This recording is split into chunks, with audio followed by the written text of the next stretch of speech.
제77주년 광복절 기념예배가 여의도 순복음교회에서 열렸습니다. 한국교회 지도자들이 한자리에 모여 나라와 민족을 위해 기도했습니다.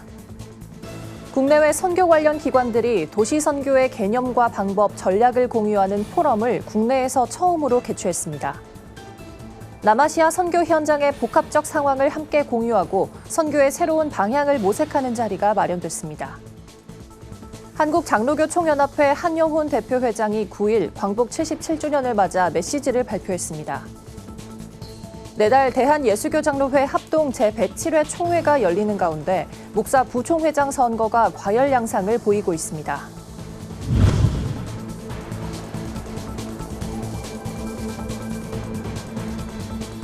여러분 안녕하십니까? 구티비 뉴스입니다. 오는 15일은 대한민국의 제77주년 광복절입니다. 일제 식민 통치로부터의 해방을 기념하는 기쁜 날이지만 재난과 질병의 피해가 확산되고 있는 지금 그저 기뻐하고만 있을 수 없는 상황인데요. 광복절을 기념하며 한자리에 모인 한국교회 대표들과 성도들이 어려운 시국에 놓인 대한민국과 국민을 위해 기도했습니다. 권현석 기자가 취재했습니다. 만세! 대한민국 만세! 한국교회 만세! 서울 여의도 순복음교회에 대형 태극기가 펼쳐졌습니다. 한국교회 지도자들과 성도들은 애국가에 맞춰 손에 든 태극기를 흔듭니다. 광복절 제77주년을 기념하며 한국교회 총연합은 10일 오전 여의도 순복음교회에서 8.15 광복 77주년 한국교회 기념예배를 진행했습니다.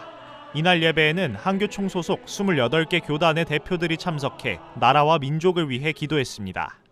예배 설교자로 나선 한교총 류영모 대표회장은 77년 전 하나님이 주신 해방의 의미를 기억해야 한다며 특별히 기독교 가치를 훼손하려는 압박으로부터 한국교회를 지켜내자고 강조했습니다.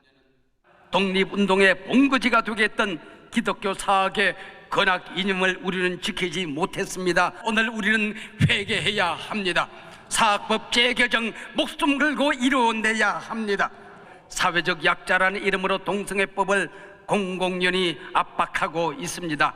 눈물로 지켜내야 합니다. 이어 교단 대표들은 예배에 함께한 이들을 환영하고 오는 15일 광복절 77주년을 기념하는 메시지를 전달했습니다. 환영사를 전한 기독교 대한 하나님의 성회 대표총회장 이영훈 목사는 최근 질병과 재난으로 피해 입은 이들에게 한국교회의 위로가 필요하다고 당부했습니다. 그러나 코로나19, 115년 기상 관측일의 최대 호우와 같은 예기치 못한 재난을 맞이하면서 우리 모두 하나님 앞에서 하나님께서 창조하신 자연 앞에서 겸손해져야 하며 피해를 입은 우리 이웃들을 주의 사랑으로 돌보는 귀한 일에 모든 기독교인이 한마음으로 헌신해야 할 것입니다. 각 교단 대표와 지도자들이 릴레이로 대표 기도에 나서는 특별 기도의 시간도 마련됐습니다. 한반도의 평화와 질병, 재난으로부터의 회복 등 다양한 제목을 놓고 참석자들은 한 목소리로 기도했습니다. 한편 한교총은 이날 예배에서 광복 77주년 기념 한국교회 성명서를 발표했습니다.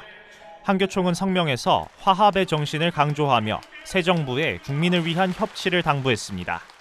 한교총은 또 일본 정부를 향해 지난 일제 역사에 대한 반성과 평화를 바탕으로 한 관계 정립을 촉구하기도 했습니다. 구티비 뉴스 권현석입니다. 세계 인구 79억 명 가운데 약 45억 명이 도시에 사는 것으로 알려졌습니다. 전 세계적으로 도시 인구가 급성장하면서 2050년엔 66억 8천만 명까지 늘 것으로 전망됩니다. 인구 증가 현상은 도시 내에서 새로운 선교 기회가 주어진다는 걸 의미하는데요. 도시 선교의 개념과 방법, 전략을 지역교회와 성도들에게 공유하기 위한 포럼이 국내에서 처음으로 열렸습니다. AEU 미성대학교, 아릴락 도시선교연구소, 랜드마커 미니스트리 등 기관 단체들이 9일 포럼을 열고 도시선교의 흐름과 방법 등을 소개했습니다. 도시선교를 주제로 포럼이 열린 건 이번이 처음입니다.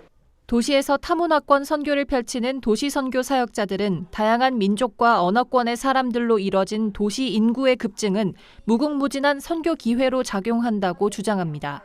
첫 발제자로 나선 AEU 이상현 교수는 18세기부터 19세기 무렵 초기 도시 선교의 패러다임은 도심교회 개척과 단체 설립을 통해 이주 노동자, 빈민 등 사회적 소외계층을 섬기는 사역이 주를 이뤘다고 설명했습니다.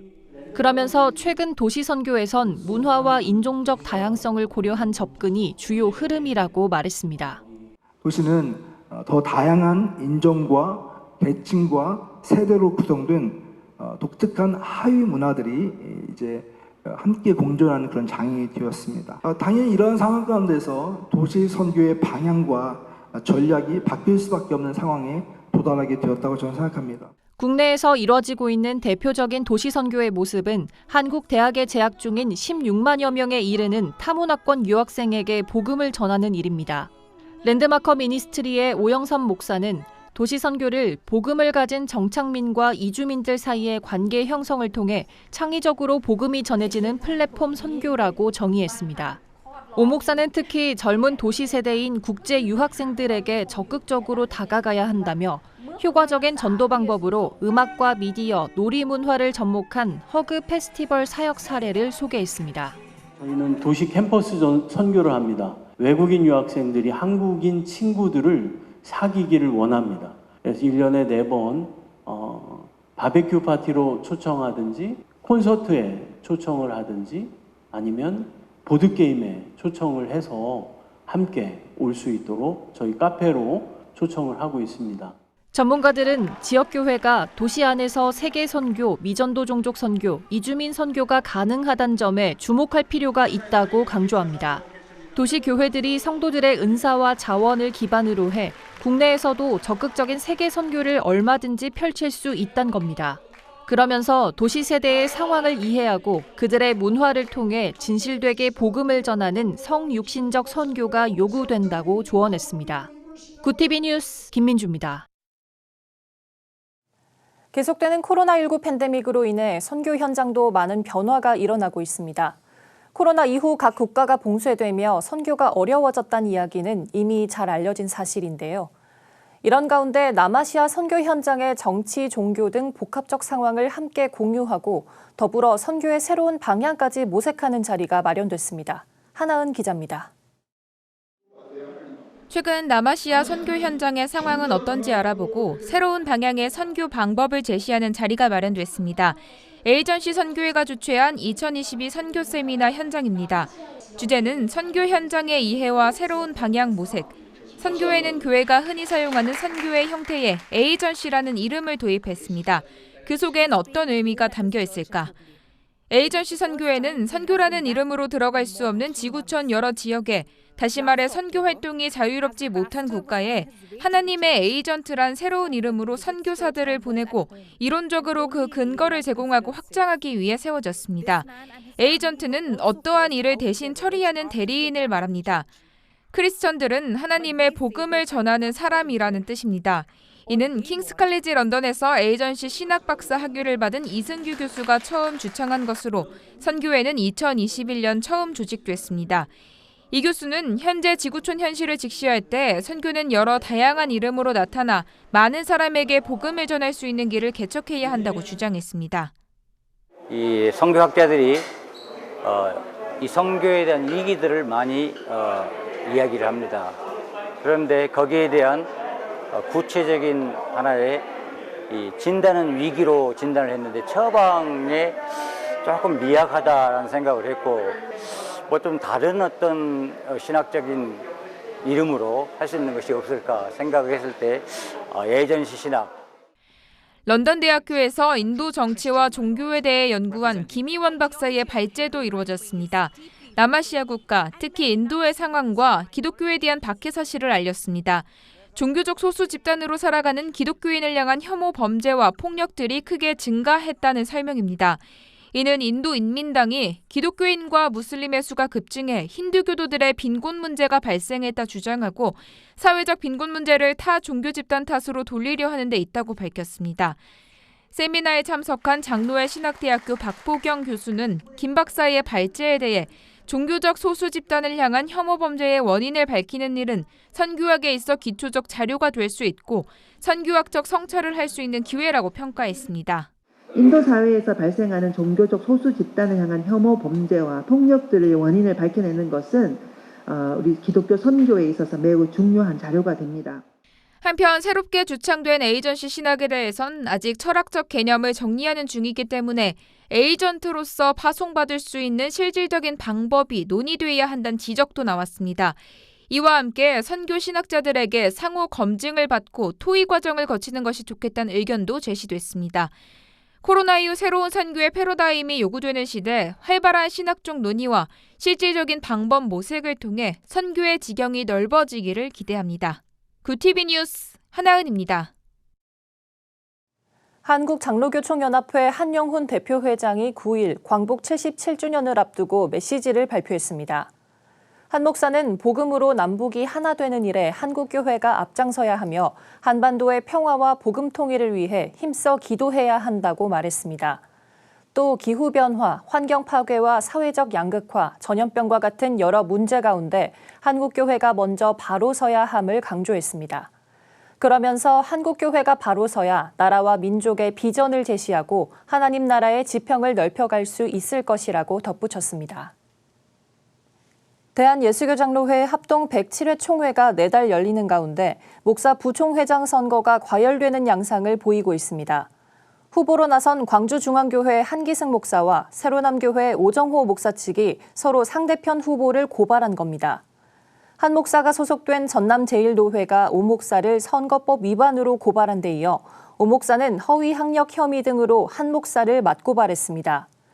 이에 따라 총회 선거관리위원회는 8일 두 후보에 대한 심의를 연장하기로 했다면서 후보 고발건을 조정해 선거가 잘 진행되는 방향으로 노력하겠다고 밝혔습니다.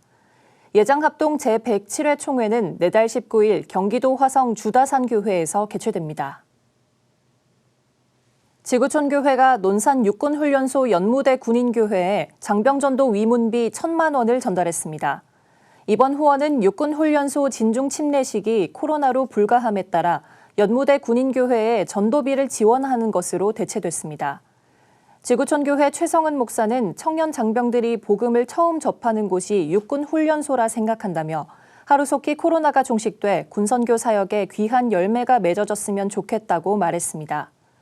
군경선교회 서영호 회장은 후원에 감사드리며 현지 부대에 직접 전달하고 군선교 사역을 격려하겠다고 전했습니다.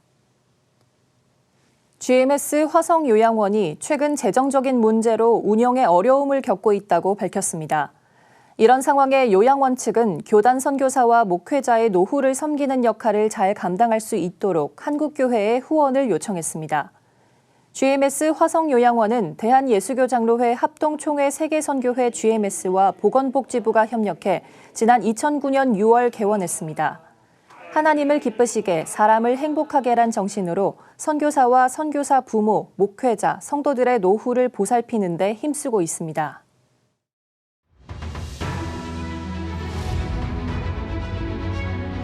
오늘의 이슈 포커스입니다. 지난 8일에서 9일 중부지방에 기록적인 집중호우가 쏟아지면서 침수 피해가 무더기로 발생했습니다. 서울시는 중부지방 집중호우에 따른 주택, 상가 침수 피해가 10일 오전 7시까지 3,430건으로 집계됐다고 밝혔습니다. 도로 침수는 224건, 지하철 침수는 7건 발생했습니다. 인명피해는 사망 5명, 실종 4명으로 집계됐습니다. 5개 대형 손해보험사들에 따르면 수도권에선 외제차 1,900여 대를 포함한 7천여 대의 차량이 침수됐습니다. 이로 인한 손해액은 774억 원으로 추산됩니다.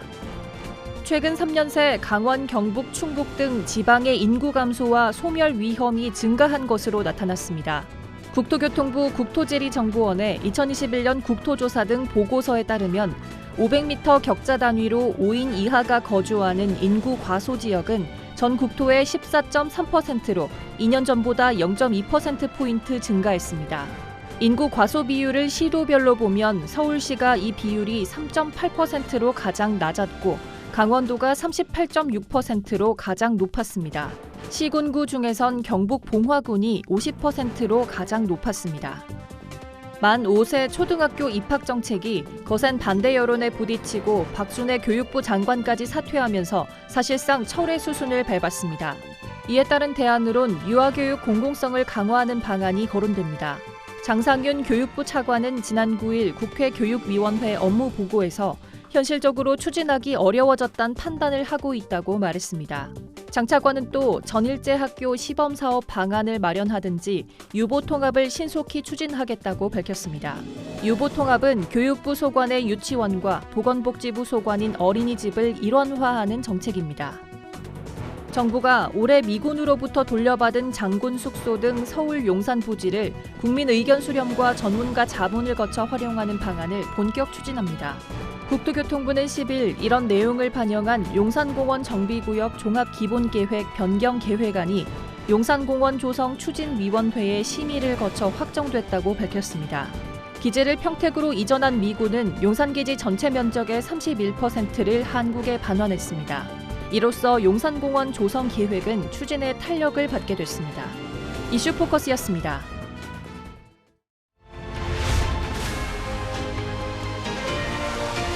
TV 월드와이드입니다. 중국이 대만 포위 훈련 일정을 4에서 7일로 예고한 것과는 다르게 지난 9일에도 합동 군사 훈련을 계속하면서 대만 해역의 긴장이 계속되고 있습니다.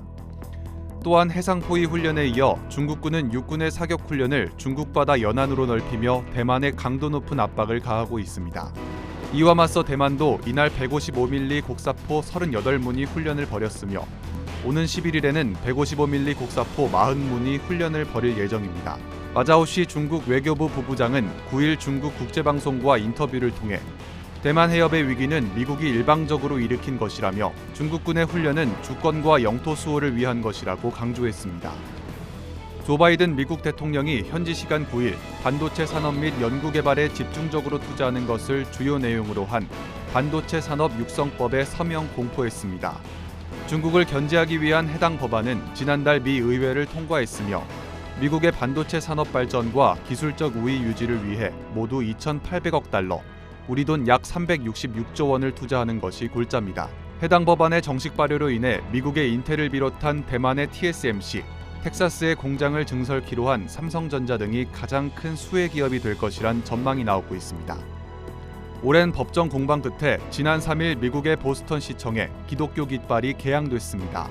미국 CBN 뉴스에 따르면 지난 2017년 기독교 단체 캠프 컨스티튜션은 보스턴시에 붉은색 십자가가 그려진 기독교기를 개양해 줄 것을 요청했지만 시는 특정 종교의 깃발은 허용할 수 없다며 거절해왔습니다.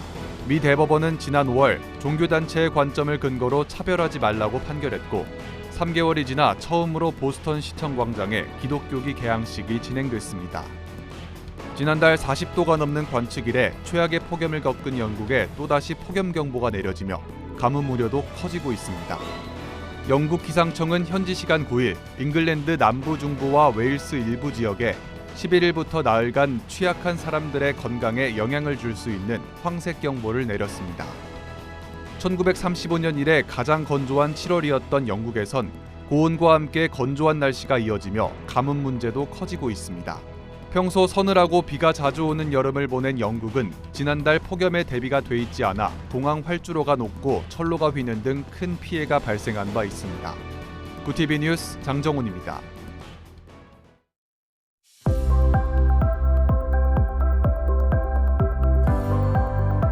내일은 정체전선의 영향으로 전국에 비가 내리겠습니다. 특히 충청권을 중심으로 많은 비가 쏟아지겠습니다. 모레까지 충청 남부와 전북 북부에 많게는 300mm 이상의 큰 비가 예상됩니다. 서울 등 수도권에는 20에서 최고 80mm의 비가 오겠습니다. 비는 12일 오전까지 이어지겠으니 추가 피해 없도록 주의하시기 바랍니다. 이어서 전국 날씨입니다.